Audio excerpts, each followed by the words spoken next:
In this video, I'm going to hook you up with 4 tips to effectively collaborate with music producers and introduce you to some tools that will make this process run smooth.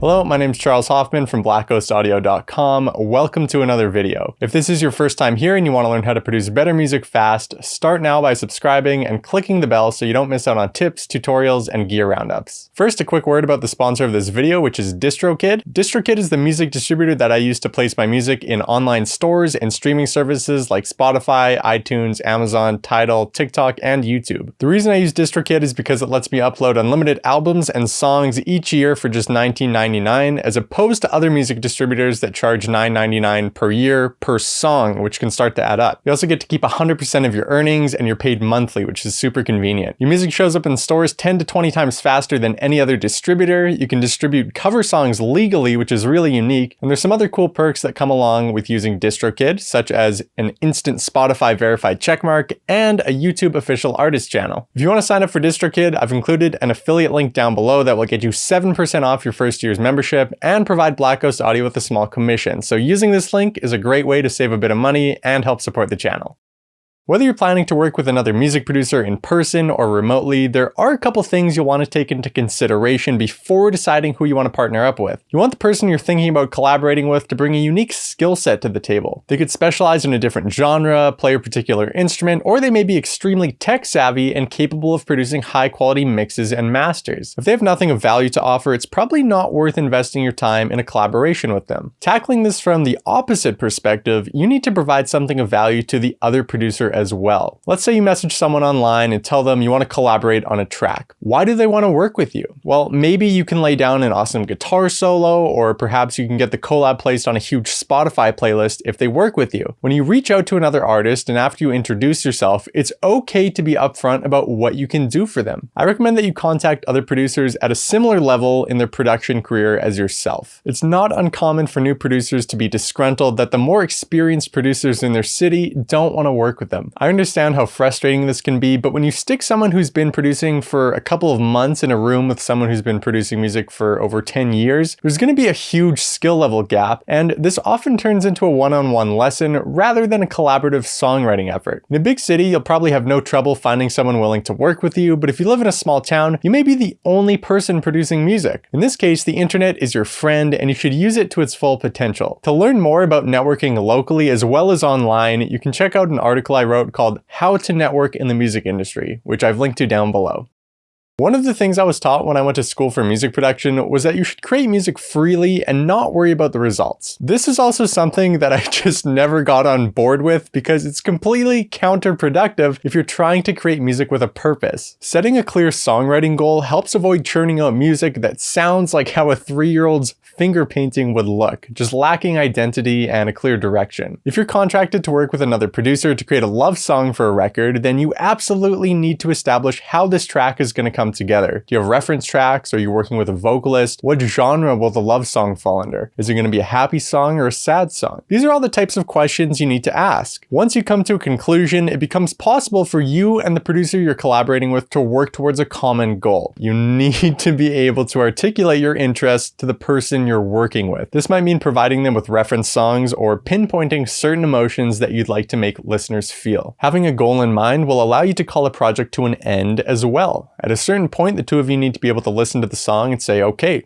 we did what we set out to do. The song is finished. Otherwise, you may find yourself trapped in a collaboration that keeps changing directions and goes on for weeks or months longer than it probably should.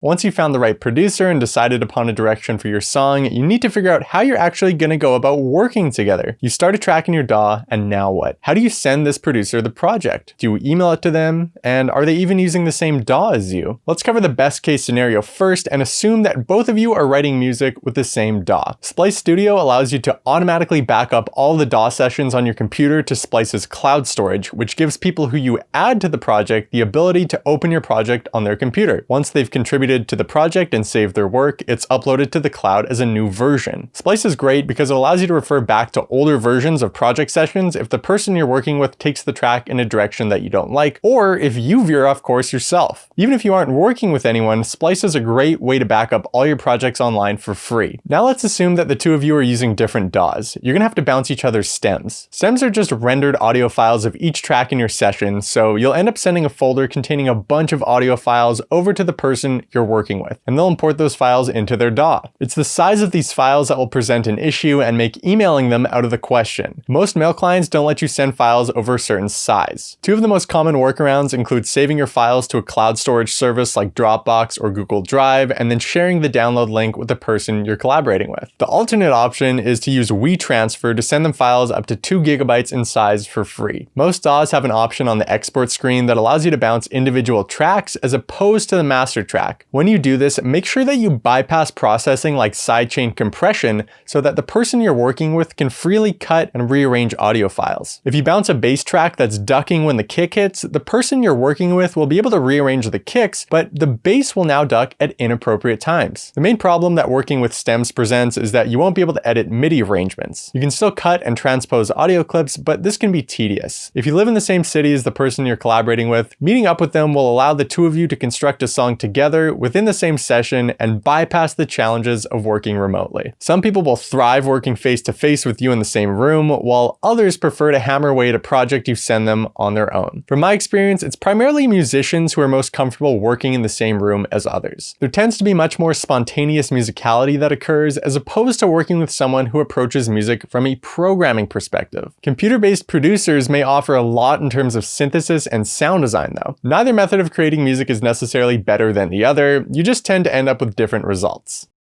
A contract provides both you and your collaborator with legal protection. It's like getting into a car and putting on a seatbelt. Hopefully the collaboration runs smoothly, but stuff happens, so it's best to prepare for it. Putting a contract in place ahead of time puts expectations into writing so that both parties are aware of the terms. It's always a little awkward bringing up the topic of signing a contract inside a studio session, so it's best to send an email about this ahead of time. If you can email the manager of the producer you plan to work with, that's even better. You don't need to draft up the most intense contract, but having something in writing is much better than having nothing at all. The last thing you want is some hotshot producer telling you that you're only getting 5% of the streaming royalties on a track after you've written it because they have more clout than you and can market the song to more people. A 5% share of streaming royalties might be great if you're working with an artist like Drake, but you should know the other artist's intentions ahead of time so that you can decide whether or not it makes sense to work with them. As a cheap solution, you may be able to use a service like Rocket Lawyer to find a generic royalty split agreement for artists. If this works for you, it's going to cost much less than hiring a lawyer. If you're working with a number of people and the royalty splits aren't going to be straightforward, it might make sense to hire a music business lawyer to draft up a custom agreement for you. This will be more expensive, but it could be worth it if you're expecting the song to be quite profitable. Let's say you're working on a song with 3 other people and you've all agreed to a 25% share of streaming revenues. That's great, but whose job is it to collect royalties from all the different online music stores and streaming services that the song gets uploaded to? And who has to deal with paying everyone out? Well, if you use DistroKid as your music distributor, they collect these royalties on your behalf, and when you use DistroKid's Teams feature, you can input the percentage of revenue that each member of your team is entitled to. When payday rolls around, DistroKid pays everyone directly. This means that once you upload a song to DistroKid, you don't need to worry about manually paying anyone out in the future. It's all taken care of. Some of the additional bonuses that come along with using DistroKid's Teams feature is that you can add unlimited collaborators to any track, change splits at any time, add or remove collaborators at any time, and go back in time to see previous splits. For privacy, collaborators can only see the percentage they receive, and they can't see who the other collaborators are. Collaborators do need to have a DistroKid account, but if they don't have one, you can send them an invite that will allow them to create an account for just $10. If the collaborator is slow to sign up, that's not a problem because your release won't be delayed. Their percentage of royalties are held by DistroKid. If a collaborator you add to a song never joins, you can cancel their invite and reallocate the money elsewhere. As you can see, DistroKid offers a lot of flexibility when it comes to collaborating with other artists. This is one of the big reasons that I use DistroKid as my distributor. If you want to check out DistroKid, there's an affiliate link in the description down below that will get you 7% off your first year's membership. Give this video a thumbs up if you liked it, and if you want to learn how to produce better music fast, start now by subscribing and clicking the bell so you don't miss out on tips, tutorials, and gear roundups.